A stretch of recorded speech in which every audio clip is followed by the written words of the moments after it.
bonsoir. Donc, Intéressant. bonsoir tout le monde. On entend tous les bruits. Euh, Ça nous fait très plaisir de vous Ah, accueillir ici pour ce webinaire Sportu Genève.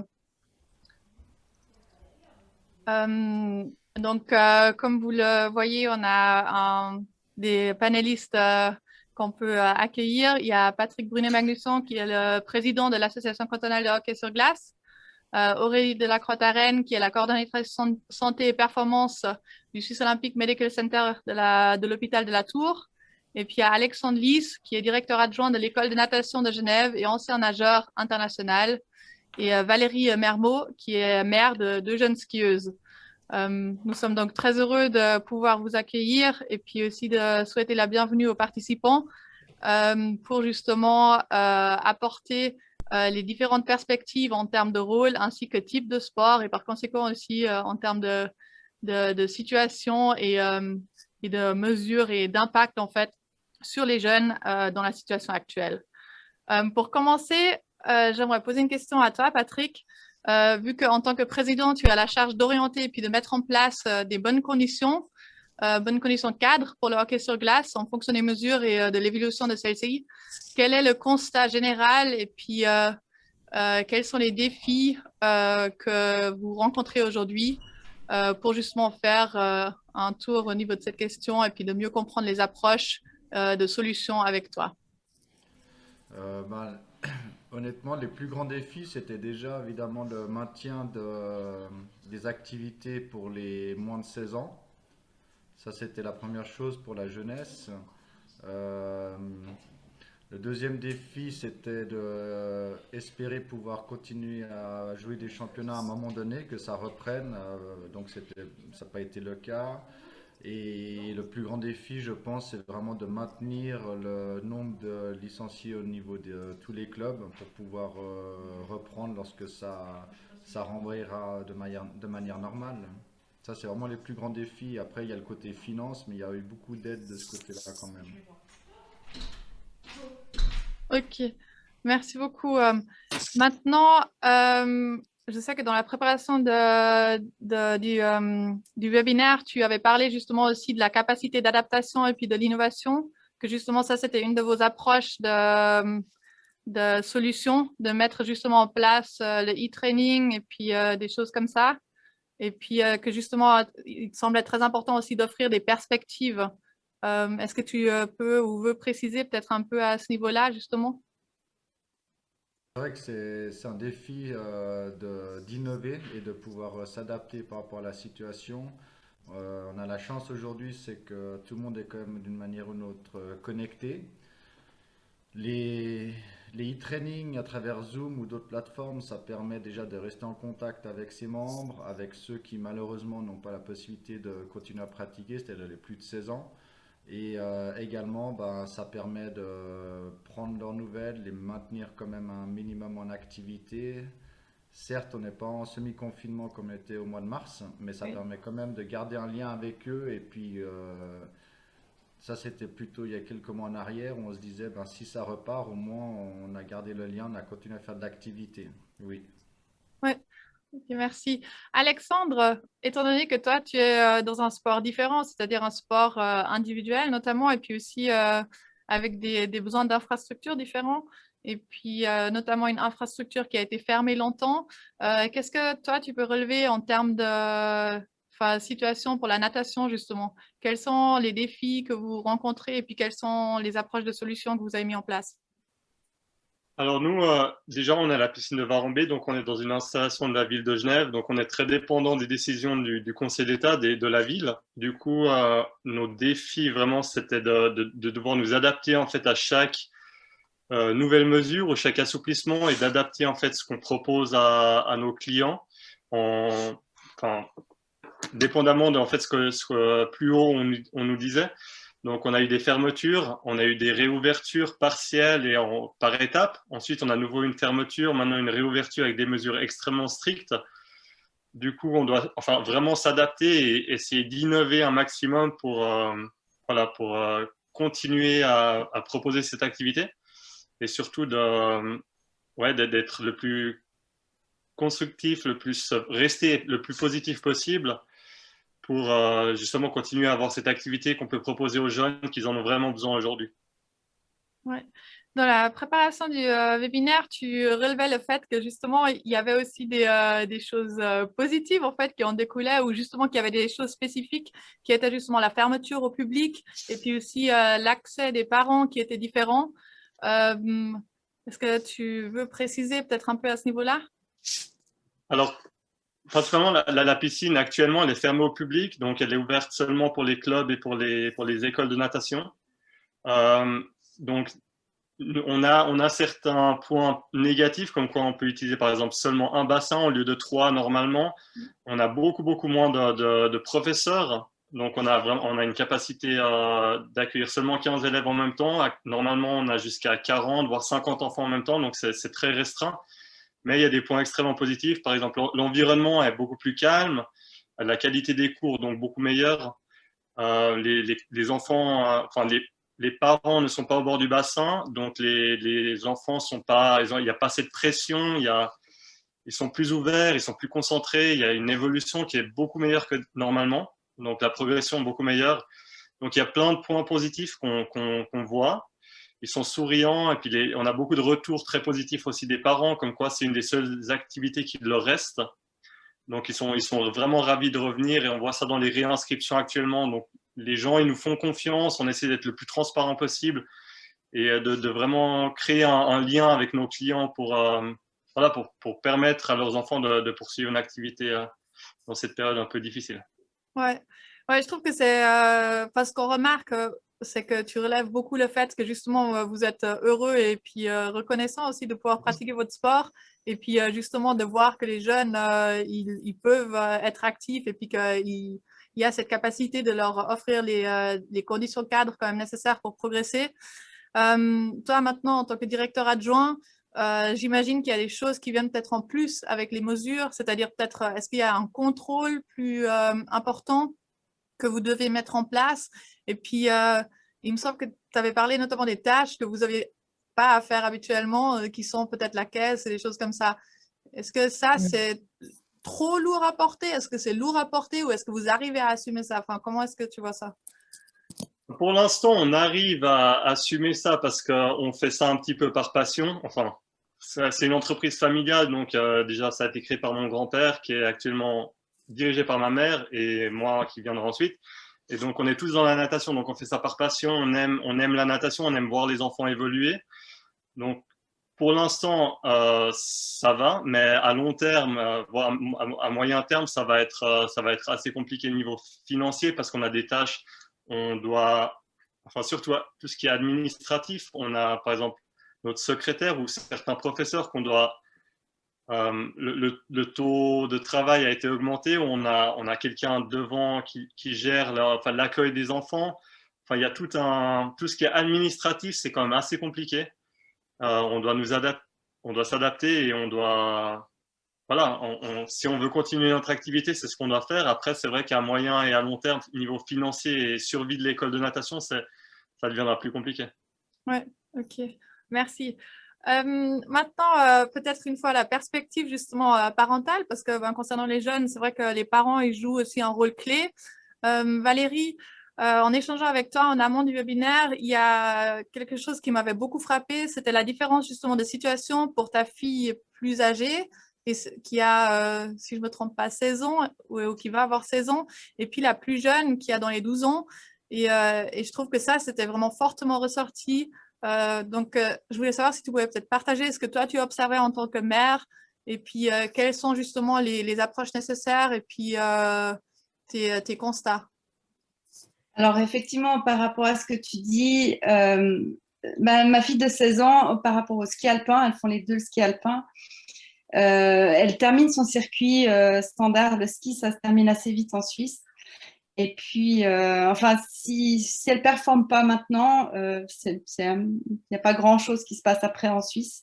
Et c'est vrai que c'est hyper frustrant de finir cette année, cette dernière année, en fait, de la finir de cette manière-là.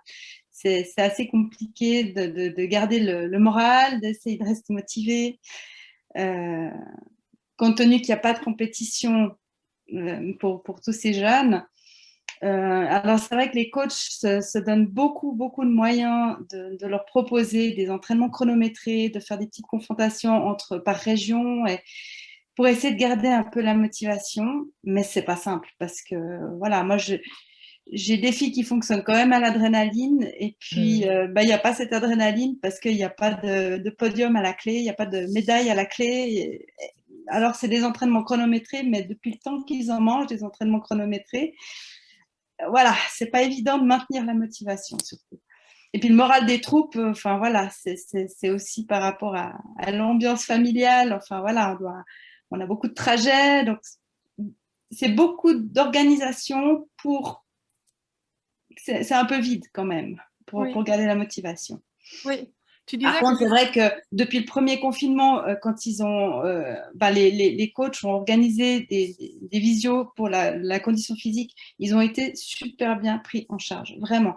Alors, ça nous a obligés d'innover à la maison parce que tout le monde n'a pas d'haltère, tout le monde n'a pas de caisson.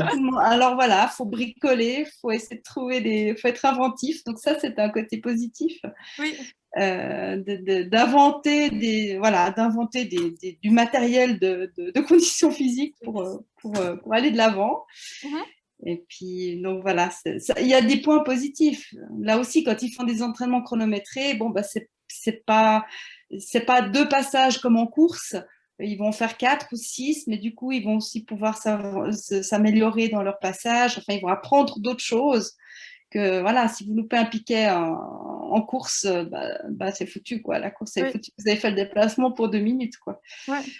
Donc, il y a quand même du positif, mais c'est pas simple. Oui. Je pense, justement, comme tu disais, il y a pas les compétitions et puis que du coup, pour ta fille, c'était une année clé parce qu'elle voulait intégrer l'internat à Brigue. Et du coup, en fait, il y a des adaptations au niveau de l'entraînement. Comme tu le disais, c'est des adaptations qui sont même positives dans le sens où la fille aînée, elle a eu un programme de conditions physiques qui lui a permis d'être vraiment prête pour cette saison.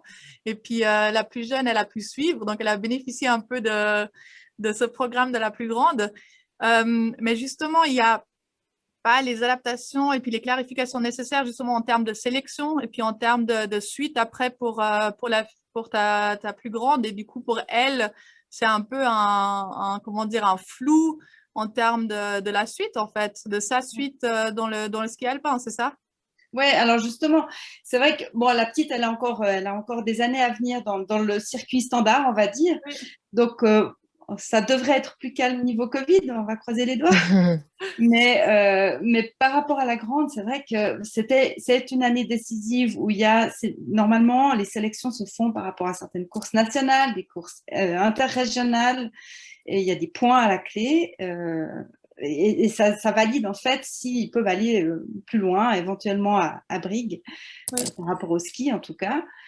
Et puis, voilà, sur quels critères maintenant ils vont se baser pour ces sélections. Donc, c'est vrai c'est encore ouvert en fait. Pardon? Ça, c'est encore ouvert, ça n'a pas été clarifié justement. Non, alors, je ne sais pas s'ils sont aussi eux-mêmes clairs, si Suisse qui est au clair. Voilà, on sait que ça va se faire. Les demandes de toute façon sont faites. Elles devaient être faites là en février. Mais non, on est dans un flou artistique, quoi.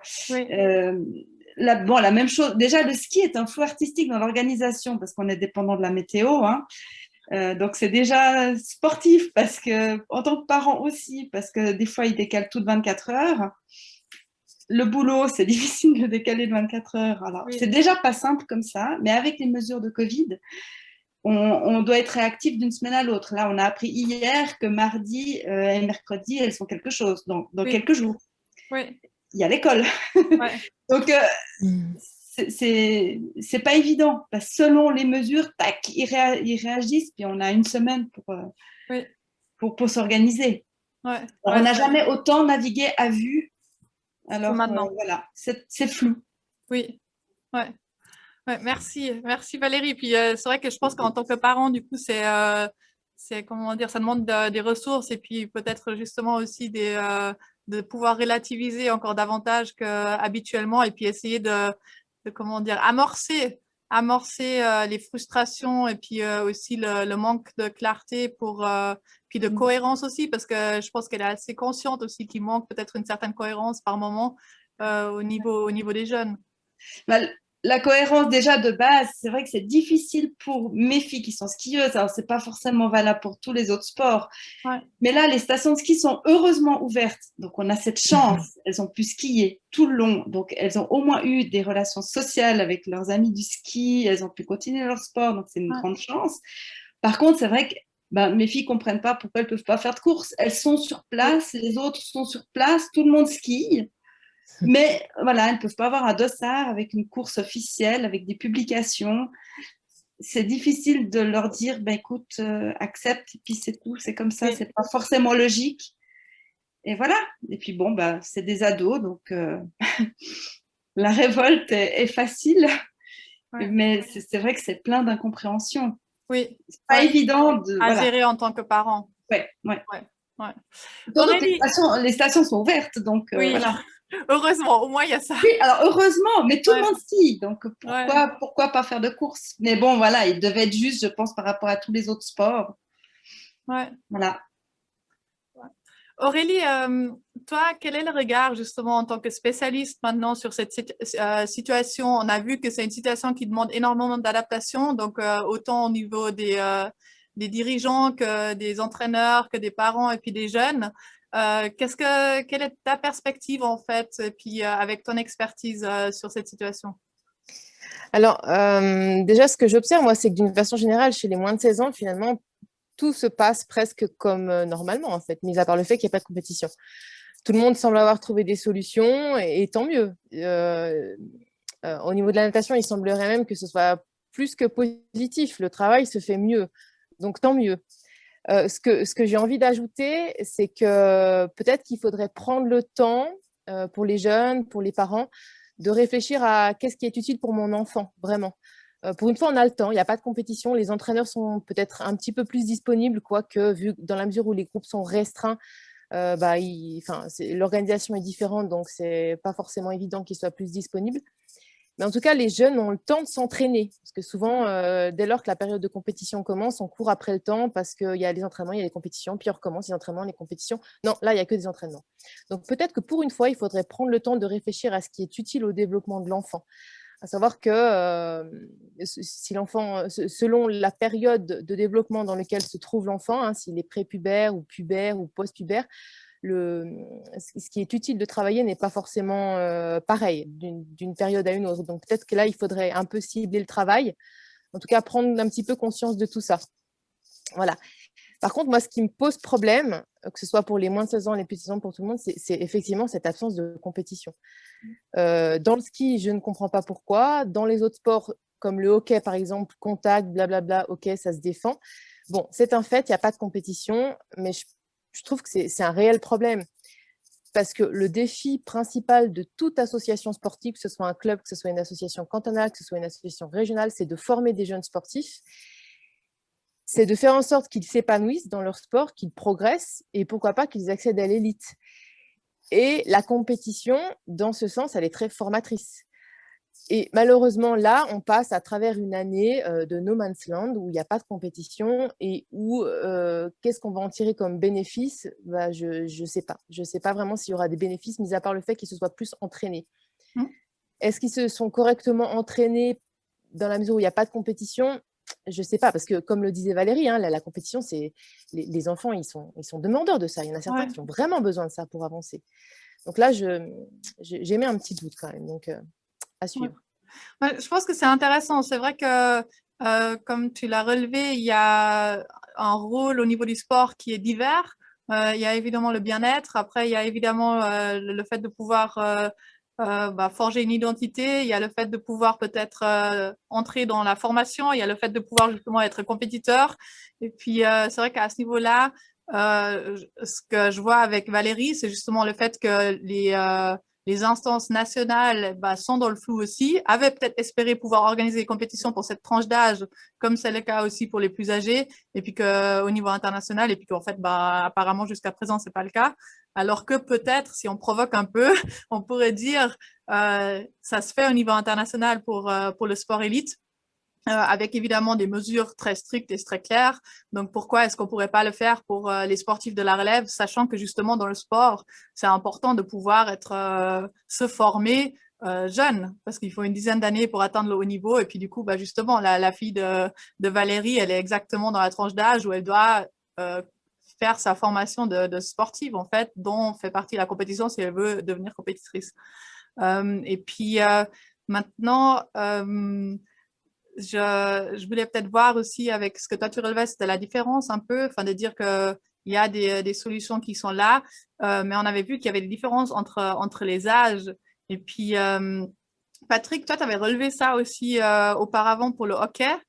C'est vrai que tu avais relevé la même chose que relève Aurélie aussi. Il y a dans l'ensemble peut-être aussi un avantage parce qu'il y a moins de stress, moins la tête dans le guidon, et puis que suite au premier choc, ben, on a pu regarder ou mettre en place certaines choses. Qu'est-ce que tu relèves d'autres justement, et puis qu'est-ce que tu observes peut-être aussi en fonction de la différence d'âge? Euh, en fait, je rejoins aussi ce qui s'est dit avant, c'est que les enfants sont plus focus, évidemment. Ils ont plus d'heures d'entraînement. Personne ne sait, lors d'une reprise normale, comment sera, entre guillemets, l'inventaire ou l'état ou le niveau des compétiteurs. Euh, Par rapport aux âges, c'est vrai que ceux de 12 ans, 13 ans, je pense que ça va encore sans compétition. À partir de 14-15 ans, c'est vrai qu'ils ont besoin de ça pour se mesurer aux autres, hein, comme on dit. Là, ils ont la possibilité uniquement de se mesurer entre eux. C'est intéressant aussi parce que je pense qu'on arrive à une homogénéité au sein des groupes d'entraînement qui est peut-être plus intéressante que lorsqu'il y a de la compétition.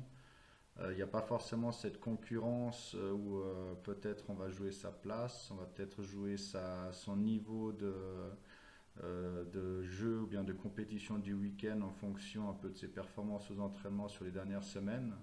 Ça, je trouve, c'est assez sain. Donc, moi, je vois ça d'un œil assez positif. Je dis pas que la compétition n'est pas nécessaire, au contraire, mais ça permettra peut-être de prendre un peu de recul et puis de se dire qu'on peut avoir un équilibre entre de la quantité d'entraînement avec de l'enseignement, de la quantité, une autre approche. On peut parler notamment peut-être plus de technique individuelle, mais je suppose dans les autres sports c'est pareil. On a peut-être une approche un peu plus personnalisée, on a des groupes plus restreints aussi aux entraînements par mesure. Et dans les catégories d'âge, je pense que ce sera très positif, à mon avis, jusqu'à 12-13 ans, jusqu'aux 12-13 ans. Et à partir de 14, 15, 16 ans, il y a une inconnue là-dessus. Je pense que on peut imaginer qu'il y aura évidemment un regain de motivation qui sera énorme par rapport à ces tranches d'âge-là lorsqu'on pourra rejouer parce qu'ils vont vraiment ils vont revivre vraiment ces émotions-là qui sont importantes, ça c'est sûr, oui. Mais pour jusqu'à 12-13 ans, à mon avis, ils sont dans un petit cocon qui est très sain aujourd'hui avec ces mesures actuelles, oui. Ouais, ouais. Enfin, justement, dans la préparation, tu parlais du fait que, étant donné que les vestiaires sont fermés, il y a moins de chamailles dans les vestiaires, le fait que les groupes sont plus petits, vous avez plus d'espace sur la glace, et puis, étant donné qu'il n'y a pas le droit au contact non plus, ben, les jeunes, ils vont pas au contact, et puis du coup, vous avez moins de blessures, en fait. Et Oui. puis, c'est justement ce que tu disais aussi, il y a peut-être un côté un peu plus sain, parce qu'il y a plus de collaboration, et puis moins de concurrence malsaine aussi, peut-être aussi de l'entourage, non? Oui, c'est exactement ce qu'il se disait avant, c'était que ben on est un peu dans une bulle, hein, comme on dit. On travaille avec l'entraîneur, le staff, qui tout d'un coup n'a plus cet œil de sélectionneur, ça devient aussi un solutionneur par rapport au fait qu'il arrive quand même à trouver des créneaux avec le club, avec les responsables techniques, avec la commune, les plages sont beaucoup plus Ouais. nombreuses. C'est euh, c'est un autre rapport au fait, hein. On peut imaginer un enfant, le match du dimanche, habituellement il aurait peut-être un peu moins performé, il aurait peut-être pas été très bien dans ses baskets ou dans ses patins le lundi à l'entraînement, tandis que là on n'a plus cet effet-là, donc c'est assez positif de ce côté-là, oui. Moi je trouve que c'est très intéressant. Je pense qu'on pourra en tirer des conclusions d'ici 4, 5, 6 mois, j'espère, peut-être avant, mais je pense qu'il y a quelque chose à bâtir là-dessus et peut-être à, à adopter, on va dire, ou à intégrer dans notre manière de faire, hein, je pense. Ouais. Mais après, c'est libre à chacun. Il y en a qui vont peut-être se dire que non, comme ça allait avant, c'est ce qu'il faut et c'est ce qui manque, Ouais, malheureusement. Puis il y en a d'autres qui vont se dire, j'ai découvert des nouvelles choses. Je pense qu'aussi les entraîneurs, les techniciens, ils ont aussi dû changer leur manière de faire exercice, parce qu'avant, on les faisait pour peut-être un contingent qui était beaucoup plus nombreux, puis là, c'est plus réduit. On doit peut-être plus penser à la fréquence de passage au sein des exercices. On doit également plus penser au temps de repos.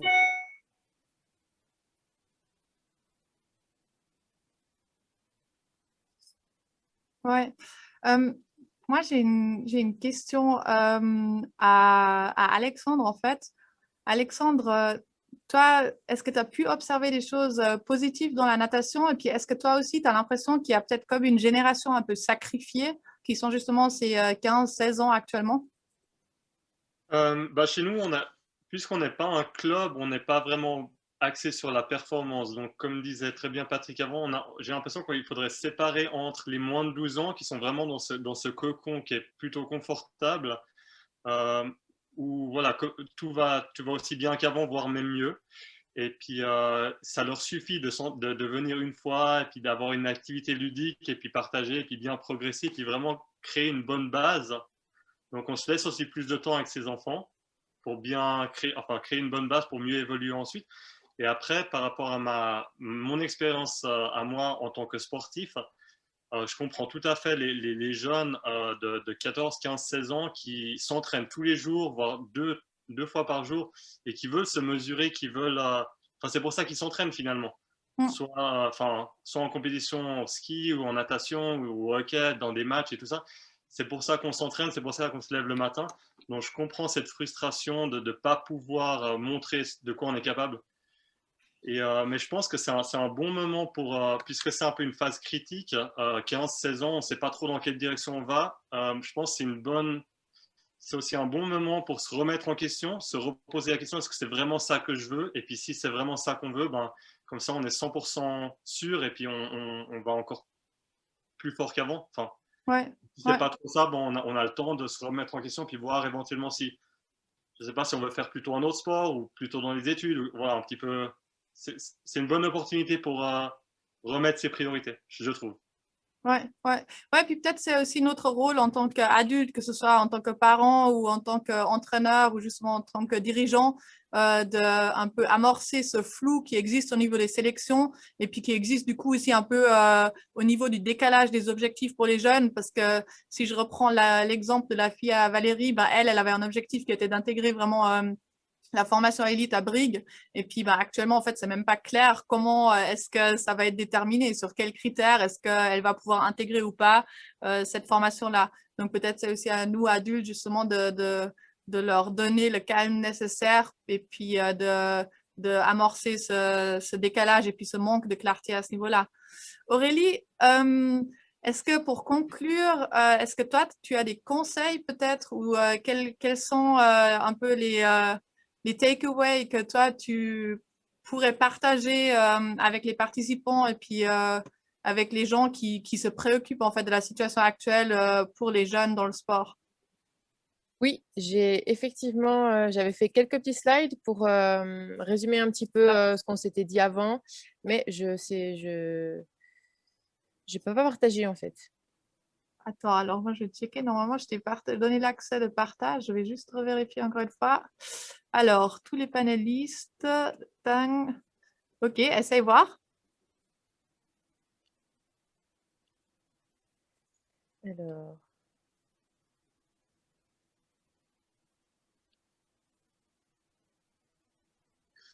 mais il faudrait que je trouve mon fichier et là, Est-ce que toi, tu l'avais enregistré Oui, mon... oui, je vais, Peut-être. du coup, je vais le Ouais, partager. je crois, ouais. Alors, attends juste. Boum. Et puis là, je vais juste mettre en position. Hop. Ah mince, attends. Voilà. Juste faire comme ça. Partager. Voilà, du coup, ça devrait être Parfait, partagé. ouais, magnifique. Donc, voilà, merci. Donc, toi, tu as préparé des slides, comment justement organiser le quotidien sportif. Je vais peut-être passer à la slide suivante. Exactement, ouais.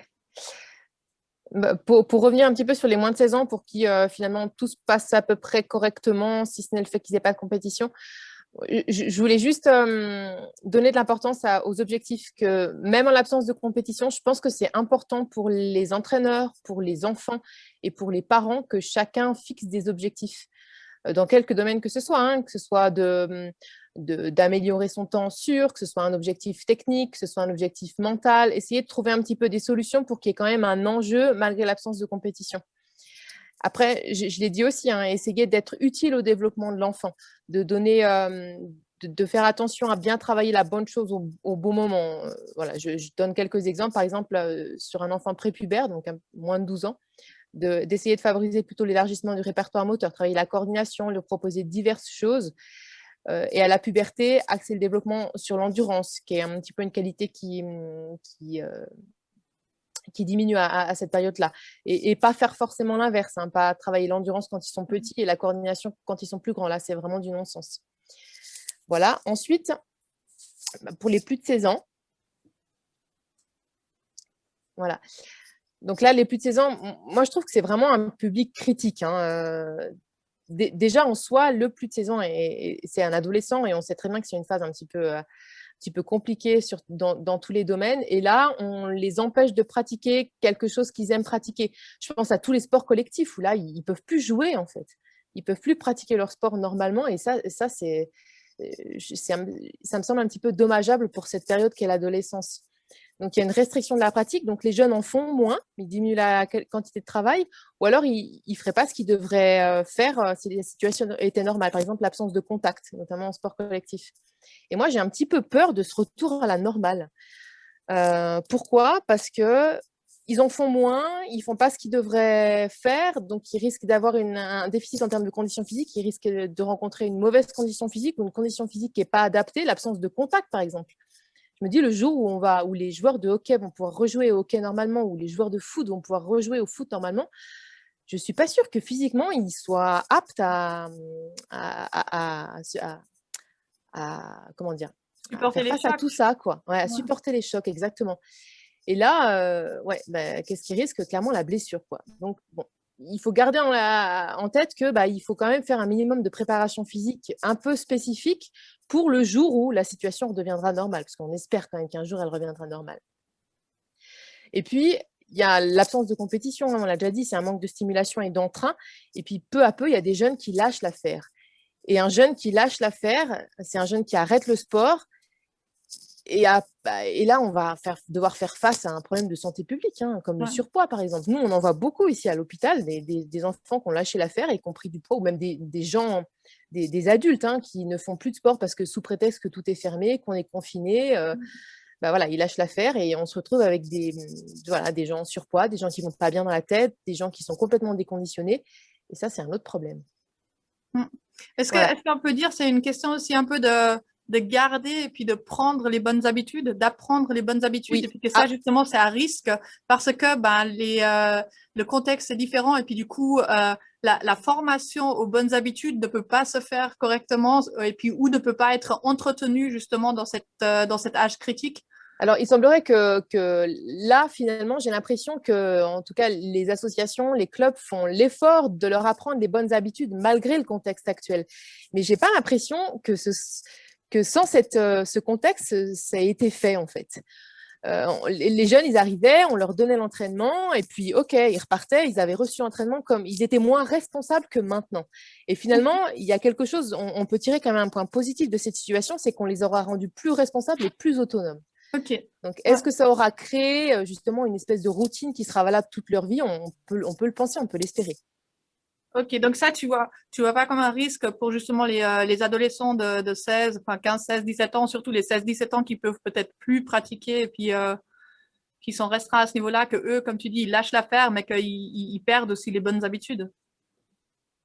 Oui, exactement. Ouais. On a vite tendance à 16 ou 17 ans, on est tous passés par là, on a vite tendance à mettre la flèche à côté parce qu'on est vite découragé pour un rien à cet âge-là et c'est ça qui est un peu dommage. Ouais. Donc, comment est-ce que tu vois un peu peut-être les possibilités d'aide pour ces plus de 16 ans? Alors, les plus de 16 ans, je pense que tu peux passer à la diapo suivante. Ouais, comment aider les plus de 16, je crois que Ouais, j'ai dit. exactement. Merci. Donc là, il faut absolument tester. Tout le temps tester. Des tests physiques, des tests techniques, donc des chronos en fait dans des sports individuels quand c'est possible de le faire. Des tests physiques, des tests de pompe, des tests d'abdos, je ne sais pas. Il y a des milliers de tests qui existent et qui peuvent être faits et on a des milliers de données auxquelles on peut se comparer. Et ça dressera un état des lieux de la condition physique et puis ça permettra de réagir, de faire ce qu'il faut pour essayer d'entretenir sa condition physique et pour être prêt lors du retour à la normale. Ouais. Et puis, il y a peut-être quelque chose qui est aussi intéressant, c'est d'explorer d'autres horizons, de travailler d'autres choses qu'on n'a pas le temps de faire quand la situation est normale parce qu'on court après le temps. Je pense à la préparation mentale. Ah bah tiens, j'observe qu'en compétition, je suis tout le temps stressée, je vais peut-être réagir et m'occuper de ça maintenant parce que j'ai le temps. Ouais. La nutrition. Ah bah tiens, si je m'occupais de comment bien manger pour être en forme tout le temps. Et puis l'entraînement de la force. Bah tiens, est-ce que j'essaierais pas de me mettre un petit peu à ça, de m'entourer de quelqu'un de compétent et de me former dans ce domaine-là? Il y a plein d'autres choses à explorer. Ouais. Et tout le monde s'est mis à l'ère Internet et à Zoom pour essayer de former ces gens dans ce sens-là. Donc, c'est parfait. Okay, plus d'excuses. Plus d'excuses. Excellent. OK. Merci beaucoup pour un peu ce résumé et puis ces conseils pour conclure ce webinaire. Je vous remercie énormément pour votre participation. Donc, autant les intervenants pour leur partage précieux que justement les participants aussi. Je vais juste vérifier encore une fois si on a reçu des questions. Tout à l'heure, je n'avais pas vu de questions en live. Donc, il n'y a pas d'autres questions maintenant. Il faut croire que vous avez bien couvert le sujet. Moi, ce que je voudrais peut-être juste rajouter, justement, c'est un peu qu'il y a, en résumé, qu'on peut dire qu'il y a quand même des segments un peu dans le sport. Donc, on peut voir qu'il y a des différences entre les sports d'équipe, les sports individuels, les sports de contact, et puis aussi en fonction des infrastructures, justement, pour les mesures et puis les besoins d'adaptation actuels sont différents.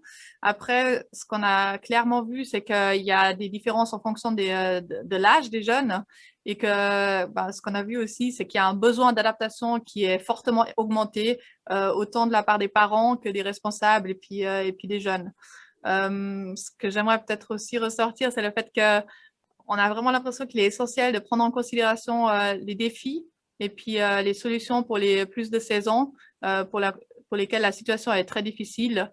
Bon, maintenant, potentiellement, si le canton adapte ses mesures suite aux annonces d'hier, ce qui est apparemment un peu en consultation, la situation pour les 16-17 ans va se désamorcer. Donc, en tout cas, pour les mineurs, pour tous les mineurs, il y aura quand même pour ceux qui étaient un peu les 16-17 ans, qui étaient encore dans une situation difficile maintenant, ça va potentiellement se désamorcer.